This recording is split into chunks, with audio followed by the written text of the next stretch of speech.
Thank you. Well, welcome everybody to this Facebook Live that Congressman Jim Himes, will be having with our governor, Ned Lamont. Sorry to get started a little late. I think the governor was delayed at an event that he had. We're going to have a conversation now for about half an hour on obviously the many things that are going on in the state, and to some extent the what we need to be doing in Washington to support the state of Connecticut. I do want to start, before I turn it over to the governor and welcome the governor.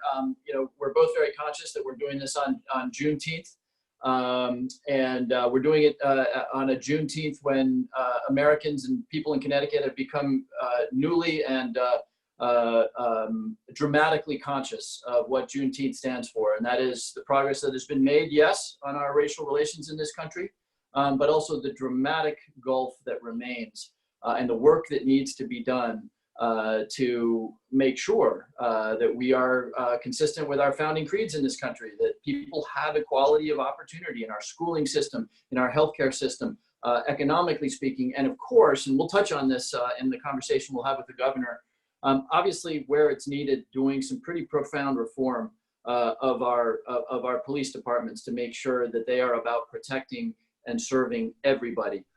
Not a single person, I think, watching or in the state of Connecticut saw the brutal murder of George Floyd and didn't remember that that was on the heels of Breonna Taylor, on the heels of Ahmaud Arbery, and names that go on into the past in a really horrible way. And I know the governor is very committed and acted very quickly with an executive order that we will talk about. But I did want to acknowledge that we're doing this on Juneteenth, and the commitment that we have and we must have to address the very substantial racial issues that this country and this state continues to have. So, Governor, welcome. Thank you so much for joining today.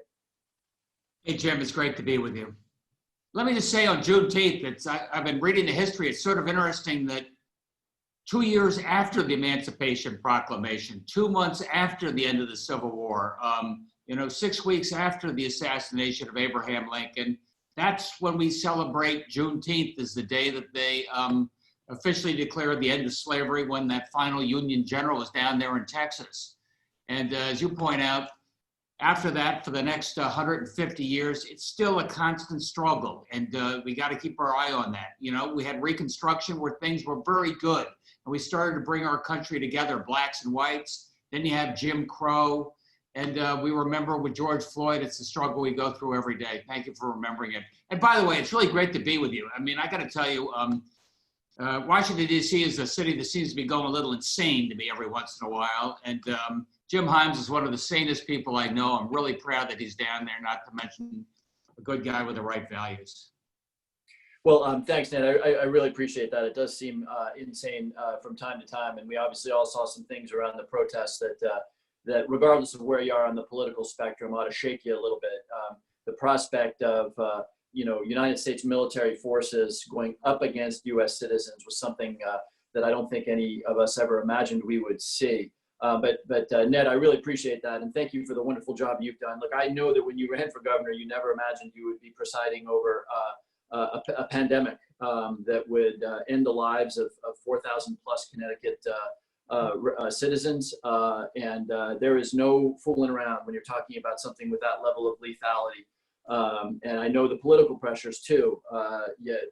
This country had to shut down its traditional way of doing business. You just couldn't put people in a confined space without masks, without better understanding this disease, and that's led to, of course, terrible economic harm and damage. But when you're talking about something that has now killed almost 120,000 Americans, this is not something that you, I think, should inject into your partisan politics. This is about people's lives, and you've done a great job in instituting the restrictions.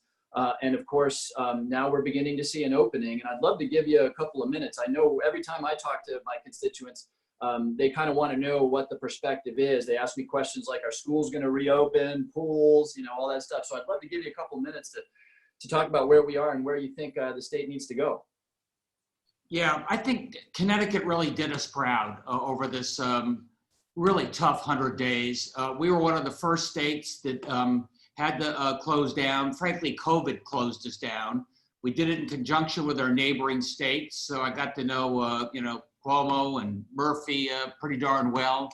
down in Fairfield County, it didn't make any sense if we closed down bars and restaurants and he kept them open. Then you had traffic back and forth. Now it's probably even a little more complicated as we slowly reopen. But I think the good news is we are slowly reopening. And as we're now in 6 weeks since the first reopening, or 5 weeks, May 20th. And since then, Jim, our hospitalizations are down by 50%. Our infection rate is down dramatically. And but you don't take these metrics for granted. I mean, you look around the rest of the country, you see the flare-ups in Florida and Texas and Arizona. And I talked to the governor of Arizona. I said, what's going on? Why the infection rate's up so much? And he said, well, we're doing a lot more testing. I said, we're doing a lot more testing. Our infection rate, the percentage of people testing positive, continues to go down. And he said something interesting. He said, I think unlike Connecticut, here in Arizona, we didn't know anybody who died from COVID. It didn't hit us as hard. We knew somebody had lost their job. So they were a little more casual, I think. Connecticut, we knew somebody that lost their lives as well as people that lost their job. So we are opening thoughtfully. I'm really proud. I mean, people are wearing the mask, doing what we've got to do appropriately. And we've got probably 95% of our economy open. I got to say, 2/3 of our economy we never closed down, like manufacturing and outdoor construction, unlike our neighbors. And that has put us in a slightly stronger economic position compared to our peers. And this coming week, we're focused like a laser beam, as you pointed out, on education. And we had, folks from across the education spectrum, starting with Rick Levin, the head of Yale, focusing on what we're going to do in our colleges. And right now, our plan is to open schools, on time, on schedule, a 5-day a week, provided that we don't have another flare-up. Our colleges are going to open slowly. They're starting with, online learning early September, open up the dorms. People will move in over a course of a couple of weeks. And they're ready to pull back and ready to go online if we had to. K through 12, my hunch is we're going to be rolling this out. Every 5th grade class will be sort of a cohort of that class. Probably not a lot of interface around the whole rest of the school. So if there is an infection, we can narrow that. But that said, I think you're going to see classes on a regular schedule starting on time. Good. That's great to know. I know there are a lot of parents, including myself, who are very interested in that question. Ned, before we move on to what I think is a job for the federal government, for me and my colleagues, which is making sure we provide aid to states, and I really want to give you an opportunity to talk about what it means to have a delay in that aid. Let's touch on something that I get a question about a lot, which is unemployment insurance. The reforms that were put in place by the Congress in the CARES Act, I think were exactly the right reforms. There was, if you're an independent contractor, if you work in the gig economy for the first time ever, you could qualify for unemployment. There was the bump up in the amount, et cetera, an increase in the length of time. Of course, departments of labor all over this country were not prepared for the 20x increase in volume. And I know you and I have spent a lot of time on this issue. On the one hand, it's good that that money is there and that it is expanded and flexible and everything. On the other hand, I sometimes, when I'm talking to constituents about that, I'll say, imagine if you were asked to do 20 times the work that you've traditionally done in a day. My impression is that, because I was a little bit involved in this, was that very early on when this was coming down, the Department of Labor pulled in retirees, they upgraded their systems, but there's obviously still people out there who have not seen their unemployment insurance at a time when they need to. So I wonder if, can you give us a perspective on what you've seen in terms of their ability to deal with the backlog and kind of where you think people are in terms of, getting their unemployment insurance, sooner rather than later? Yeah, Congress was really good on this, by the way, starting with the House of Representatives, taking the lead, the paycheck protection, keeping our small businesses intact, and unemployment compensation, giving us a bridge, truing it up, allowing us to power through the toughest part of this pandemic, which really resulted in our service economy shut down. But you're right, yeah, it was extraordinary. We were ready for a recession, but we were not ready for this. I got to tell you, over the last 5 years, Department of Labor has, 40% fewer people. They shut down the call service center. They had a 25-year-old COBOL system. I mean, they were not ready for this at all. That said, as you point out, right now we threw people at it. We've got all the retirees have come back. They're answering the phones. You created a good new program, Jim, you being in Congress, to make sure the gig economy, the independent contractors weren't left out. We had to set that program up. And we got our technical people in just to upgrade the computers just enough so we could handle. So we have put out over $2 billion in unemployment compensation, handled over 500,000 claims. But there was some frustration there as people were waiting on the phone, ready for an answer, and it took a while to go. They're in there 12 hours a day, working their hearts out. But when I came into office, you remember I came out of the world of computers and IT, and I just said, no more inline, we got to go online. And boy, when I looked at what happened at the Department of Labor back in April, we realized how much work we got to do. We're getting it done. People are getting paid, and we're getting people now back to work. Yeah, absolutely. And I want to make it clear to everybody watching, we have very different jobs, right? And I don't in any way want to suggest that let me put it this way. If you're in Congress, as I am, you get to vote through bills that make money available to the states for things like unemployment. And then you get to say to governors and mayors, now go do that, right?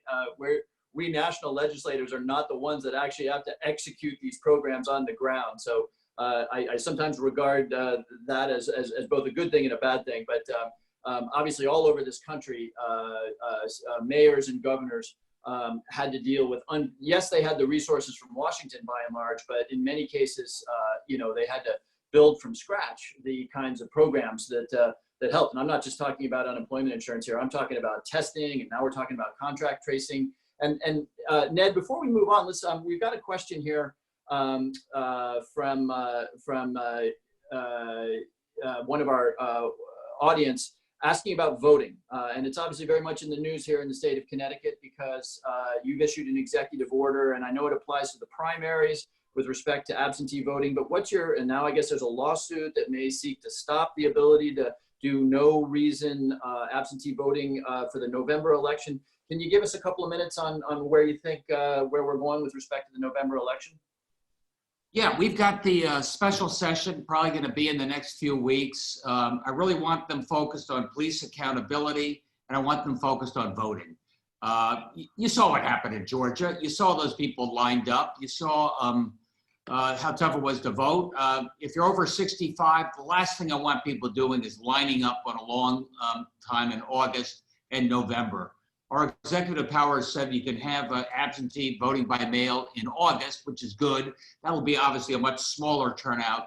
I think November could be a pretty big turnout. That's going to be one heck of a race. And I need the legislature to step up and say, no excuses, voting by mail. If you feel like your health could be at risk, you can get an absentee ballot. And I would urge your legislators to step up and do this. It's not a red and blue state thing. Most states do it around the country, but there's a little worry here in the state that it's open to abuse. We're going to do it really carefully. And if there's a chance of a flare up in this pandemic in October, November. I don't want people voting in a long line during that. Yeah, and so before we move on to the importance of federal aid, where I'll be more in the hot seat, there's a couple of questions that we've gotten here that I'd love to just throw out there for you because they're questions that you can answer far better than I can. Let me just ping through them right now. We've heard from the CEO of Habitat for Humanity in coastal Fairfield County, who has volunteers and staff members who are over the age of 65 who would like to return, interested in the over 65 requirement being lifted. Another question, we'll just clean up these sort of smaller questions. Any perspective on when the Department of Motor Vehicles, the DMV, might reopen? And then lastly, any consideration given to implementing a mandatory mask order? Well, first of all, I'm getting a lot of DMV. We've got a lot of things that are opening up. Our court system's been closed, a big backlog there. DMV, I'll be happy to know, I think Norwalk is opening as we speak or within the next 3 or 4 days. We've opened up a few other places. They'll be open very soon, starting by appointment. We got a lot of high school kids who are ready to get their driver's license, so we're starting the driving on that as well. So I think there's progress there. What was the other one, Jim? Mandatory mask order and restrictions on people over the age of 65. I don't have anything mandatory. I'm really happy that here in Connecticut, unlike some other places, people are respecting others by wearing the mask. I hope I don't have to do something by fiat. I hope Connecticut continues to do the right thing. And I know physician heal thyself since I'm 66, but I really am urging people over the age of 65 to stay safe, stay at home. So I understand what you're saying about folks who wanted to get back and volunteer. We had a lot of poll watchers. They tend to be older. They wanted to get out and be there as well. We're urging them to stay back. I've got a little bit of an issue because our teacher corps is quite a bit older than it was a generation ago, trying to figure out how those teachers over the age of 60 can manage and do that safely. Great, thank you. So let's put me a little bit more in the hot seat on this, which is on the topic of federal aid to states and municipalities. Shame on the Congress, quite frankly, that we have not actually done anything specific to address the incredible budget challenges that you and every town and every city is going to face. In the HEROES Act, which passed the House, I want to say 4 or 5 weeks ago, there was a full $1 trillion made available to states and municipalities. Sadly, I think we got off to the wrong foot in this conversation when the leader of the Senate, Mitch McConnell, said that this is about blue state bailouts and sort of ruling that out. It's a little ironic, right? Because his own home state of Kentucky is one of the top 5 in terms of fiscal problems. But I think it's really important that people understand that, the abstraction of aid to states, what we're talking about is the fact that states can't put forward budgets and towns and cities can't put forward budgets that have deficits in them. And as a result, they're faced with 2 very ugly choices right now, which is if you're going to try to close that deficit that exists because tax revenues have not come in, sales taxes, property taxes, you got 2 choices, right? You can raise taxes, which is unpopular in the best of times, but now with the depression that we're in, it would be detrimental to our recovery. Or you can lay people off. And I think I saw, Ned, a number that nationally, something like 1.5 million state and municipal employees have been laid off. And you may, if you sort of come at this from the right, you may say, well, government is bloated. But let's be very clear. Those are teachers. Those are nurses. Those are doctors working in public health, firefighters, police officers. And every town in Connecticut right now is facing the fear of closing budget deficits by actually laying off the very people that we've called heroes during this whole 3-4 month crisis. So, Governor, give us your perspective, and then maybe we can talk a little bit more, because I actually think we're going to get something done. But what's going on in the state of Connecticut with respect to the budget holes, and what could happen if Congress continues to drag its feet? Well, first of all, Jim, hurry up down there, will you? You're right. We got 169 mayors saying, what can I absolutely expect in terms of aid and municipal aid and aid education? I've got to put together a budget on July 1. What is that? In 10 days or something like that. So not having any idea if we can fill that shortfall. One little example, Jim, is who's going to pay for the testing? That could be a $200 million or an $800 million expense to the state of Connecticut. Does FEMA pay 75% of that or not? So I think the timing on that's important. What the feds have got to understand is they've been generous in terms of saying we're going to reimburse you for COVID-related expenses. That's all the overtime that we had to incur, especially the hospitals and the nursing homes. But they're not reimbursing the states for lost revenue. And unlike the last recession, it was mainly the volatile income tax that collapsed.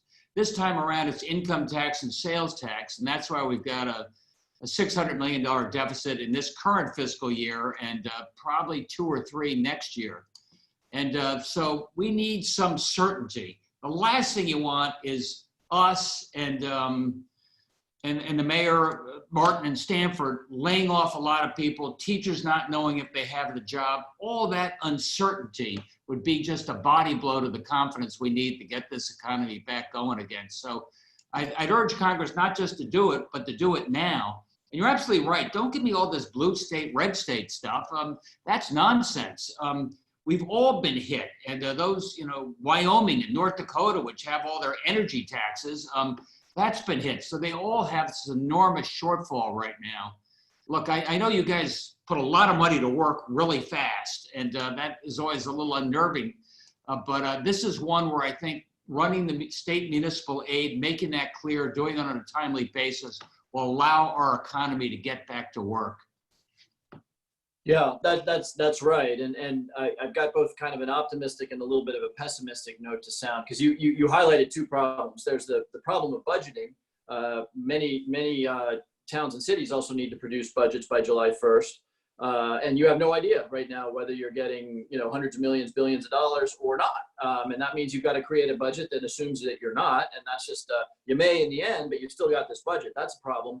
And then, of course, is the larger problem. But what happens if you don't get the money? I actually think on that second piece, Ned, I do think that the Congress is going to move and provide substantial funds to the states and to the towns and the cities. I wish I could tell you that it's going to happen in the next week. The House doesn't even really come into session until the end of next week. So we're getting right on the heels of the end of June. And there's a bunch of other stuff on the docket. Mitch McConnell could push a button and decide to engage on the HEROES Act, which would get this jump started.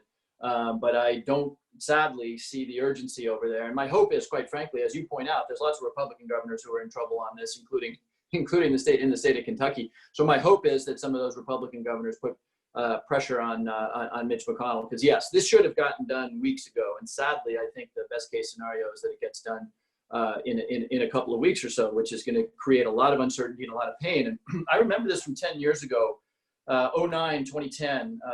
We were in a similar motion. We were in a similar moment where we were really scraping bottom economically.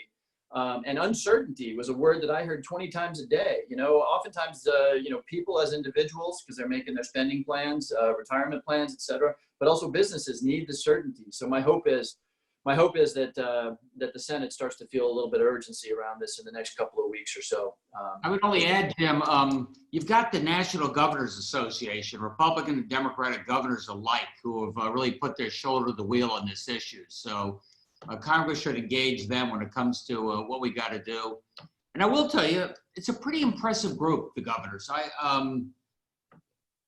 There's a little less party, and there's a lot more getting the job done. And it's sort of interesting to me. You go to an NGA meeting, maybe the former attorney generals hang out together, maybe the former Congress people hang out together. I tend to hang out a little bit with some of the former business people, and that's close to half the governors. So it's an interesting, good group of folks. We also, during this pandemic, we had to speak with one voice because there were some cross messages coming out of the White House, and we really wanted people to be cautious. We wanted them to follow the protocols and to get back to work safely. And the governors were sort of united in terms of sending that message. That's right. And I mean, I would just, before we move on, I would just urge constituents of all parties watching this, federal aid to state municipalities should never be a Democratic versus Republican issue. It's really a choice between, are we going to fire a lot of people that have been serving us heroically this last 3 months and raise taxes probably at the same time, or are we going to allow the federal government to try to close that gap? Now, yes, the federal government is running a dramatic deficit, as it has for a very long time. And so it's fair to say, but you guys are spending $3 trillion on the CARES Act. That's going to cost another $1 trillion. What I would say about that is that as a guy who's actually been a voice in Washington pretty consistently around saying we can't ignore the deficit forever, you don't want to be driven by deficit considerations in a time of emergency. You didn't want it in 2009 and 2010. You don't want it now. By the way, the time, and I'm not going to get political on this, the time to really think about addressing the deficit is when the economy is really doing well, as it was a year ago.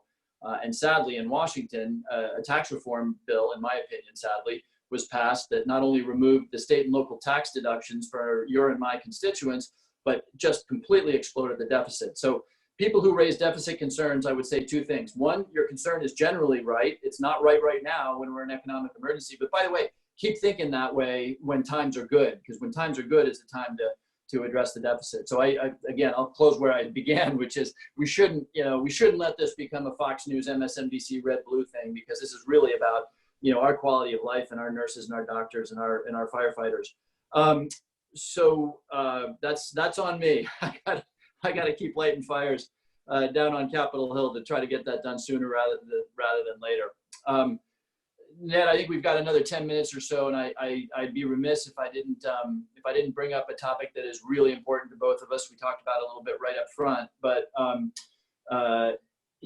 if there is a silver lining in the horror of the killing of George Floyd, it is that everybody sat up and said, this is not okay anymore, in a way that felt a little different to me than it did after Ferguson, Missouri. You remember that.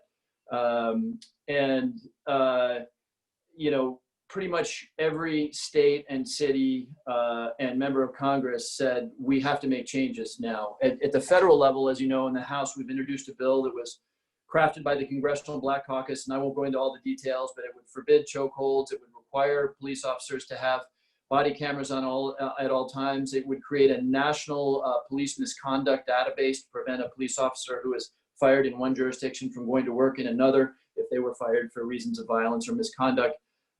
It would, this gets a little legal and technical, but it would begin to reduce some of the elements that have been used to create a sense of impunity on the part of police.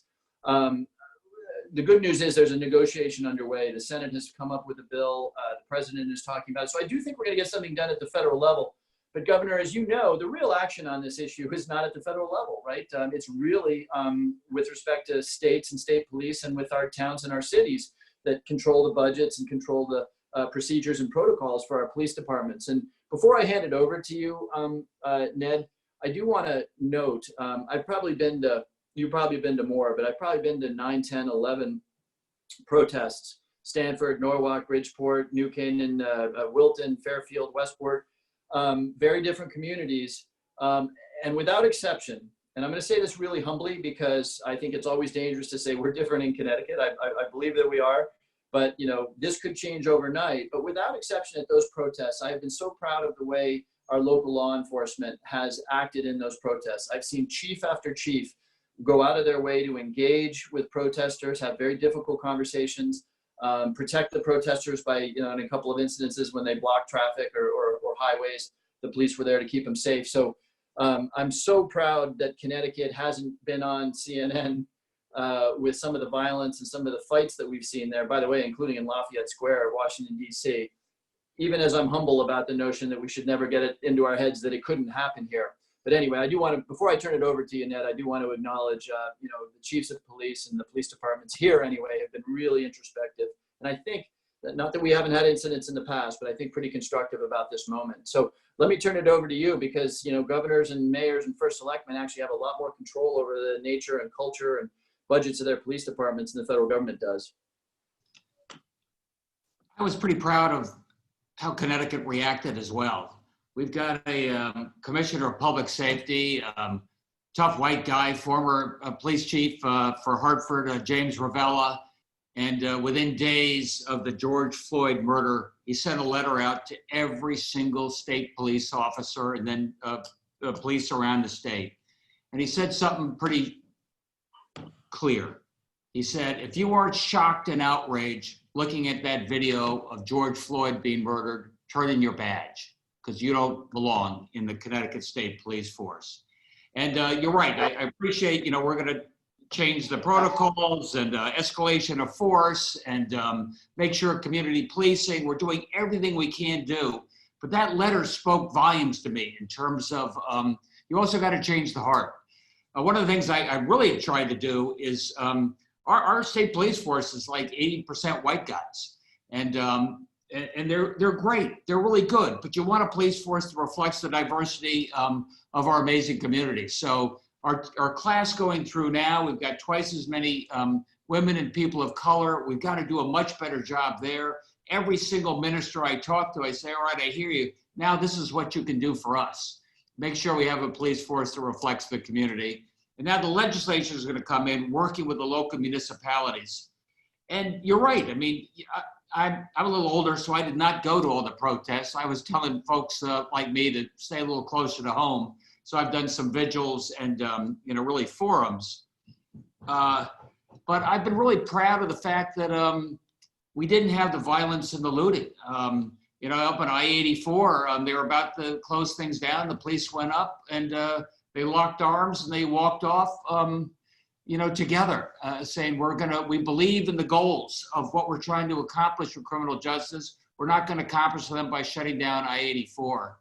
And I look at, my friends in Boston and Providence, particularly New York, where it got a lot dicier. I just came from a Black Lives Matter forum, and I sensed the anger there, and I just said, you got to take this anger, and now we got to channel it. You've got the people here to help you do what we got to do. And for us, that means not just our police forces, that means our judges and juries more diverse, that means our teacher corps reinvesting in education again, to keep each and every one of those kids the best chance. It starts with the police, but it's so much bigger than that, Jim. Yeah, no, you're absolutely right, Governor, and I'm so glad you said that, because there's 5 congressional districts in the state of Connecticut. My congressional district, which is southwestern Connecticut, is the showcase. It's a magnificent place, as you know, you live there too, but it is the showcase for some of the disparities that exist. I wake up every single morning, thrilled to be able to represent people, and then the second thought I have is that I represent some enormously wealthy people in communities like New Canaan and Darien and Greenwich. And then I represent people in the city of Bridgeport, and the economic opportunity that, the gap between the economic opportunity, which of course is a big word that covers healthcare, education, you name it, the gap between what is experienced by the average child born in the city of Bridgeport relative to the average child born in the town of New Canaan is unconscionable. And it's something that is hard to address, right? It's not, you can't just change a police protocol or a police training program to do that. You're talking about, solving some problems that we've been struggling with for a very, very long time that relate not just to schools, but relate to very segregated housing. We have very segregated housing down here in southwestern Connecticut. And people, for reasons that you understand, are opposed to affordable housing, which is one way that we might create more diverse communities. Part of the reason they're opposed to it is because they don't know how we do it now.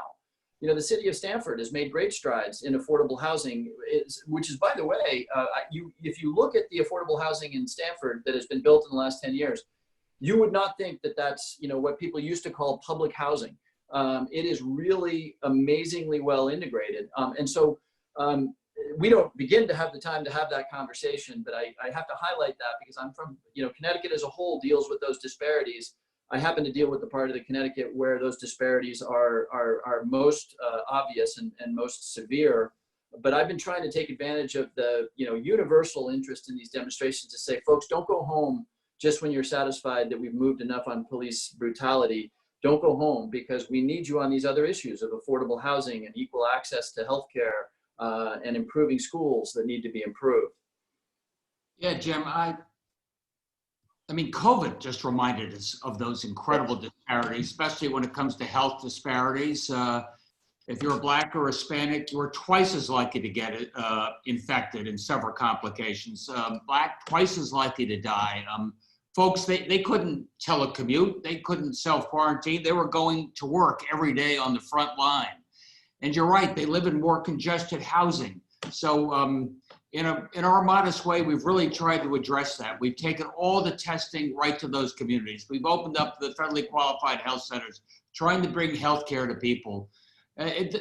Don't tell me the undocumented are different, don't need to be covered. We're all impacted by this health crisis. And if somebody who's undocumented does not get tested, does not get the treatment, does not have housing, they are part of a community that would infect the greater community. So I've really worked hard to think about how we think about Connecticut as one family. And I think, talking about silver linings, hopefully that's one of the things that COVID has reminded us, that it doesn't do any good to leave people behind, because their hurt is our greater impact.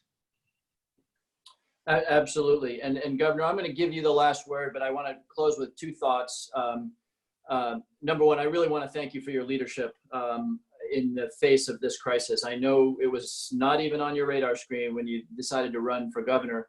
And yes, it's my opinion that you've done a great job, but you know what? The numbers don't lie. And along with New York State, Connecticut has seen a dramatic decline across the boards of new cases, of hospitalizations, of fatalities.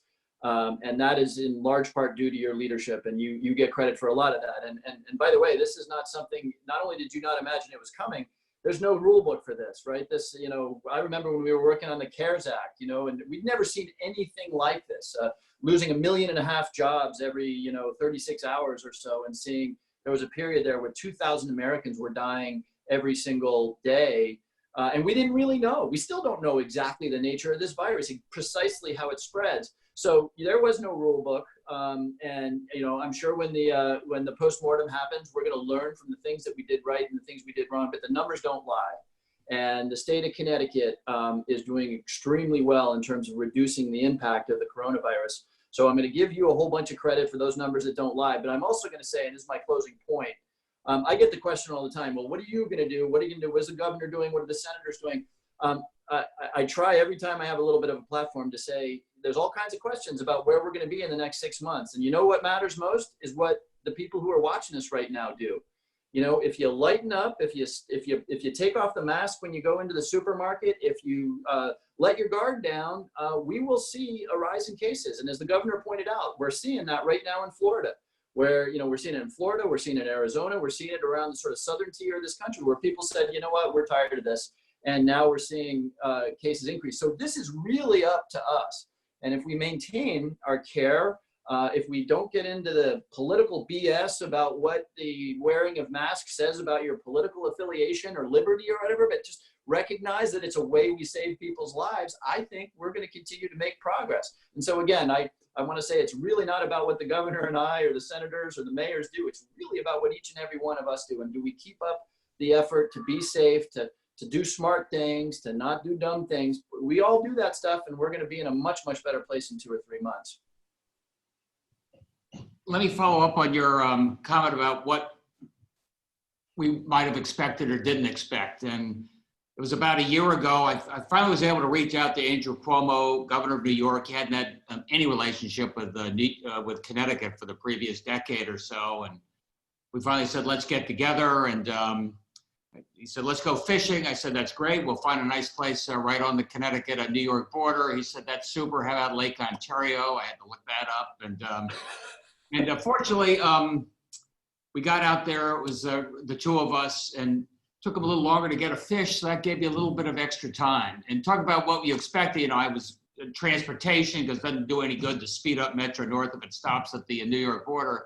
Then I said, I'm really worried, Governor, about a cyber attack. I think cyber doesn't know any borders. That's a virus that could attack us in all directions, shuts down our utilities and power, and we got to be thinking about that outside of the traditional National Guard. So that's what we were planning on. That's what we had focused on.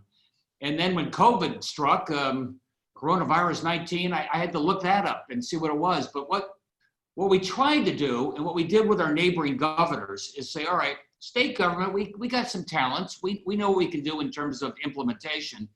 But thank God we had Yale and Yale New Haven and UConn and Jackson Labs and some of the greatest health minds in the country, epidemiologists, infectious disease folks. They're the ones that gave a certain confidence and guidance to what we had to do. And then we had to work with some of the local business folks, led by my friend Ingenuity, but more the Restaurant Association and the Retail Association. Because if I couldn't get them on board to say, how do we reopen your restaurant and do it safely? Because it's not a matter of just opening it up. If employees don't feel safe, if customers don't feel safe, people aren't going to go back. And that's what we tried to work on together. And that's what I keep trying to do with the state of Connecticut, do what I can to get not just the Hartford ecosystem, but a broader group of folks involved. And for folks in Fairfield County, where Hartford sometimes can be a very distant place that raises taxes, not quite sure what else they do. I think I really appreciated the fact that people got a chance to see what state government can do when it does it right. And every afternoon I tried to showcase some of the amazing professionals there in healthcare and beyond in terms of what we try to do to get things accomplished. And finally, I just leave you, we got to, it's business and academia and the state government. It's working with the mayors and it's working with the feds. And we really need your help down there, Jim, as a champion for saying, these are all states. We're powering through this. In our region, we've got We got the pandemic for now under control. We're trying to make plans how we do going forward, but that fiscal instability could be an incredible roadblock. So we need your help in standing up and moving this thing along on a timely basis. But that said, I love the opportunity to make a difference at this age, and I think so far so good in terms of what we got to do. Is no time to take our eye off the ball, but I think Connecticut's going to get through this together. Well, Governor, thank you. Really appreciate the time. I know that the folks who were watching got a bunch of their questions answered, a lot of perspectives. We didn't answer every single question, so if you didn't get your question answered, please reach out to my office or to the governor's office. We'll endeavor to answer questions that weren't offered. I'd also, by the way, recommend ct.gov. ct.gov is a Bible for where we are and where we're likely going. So, but I will extend the offer. If we didn't get to your question, do reach out to my office. And Governor, thank you very much. I know you've got a lot on your plate. It's wonderful of you to take the time to get some of this information out of there. And it's been a real treat to watch you lead the way you have. Thank you. See you in person next time. All right. Take care. Everybody, see you.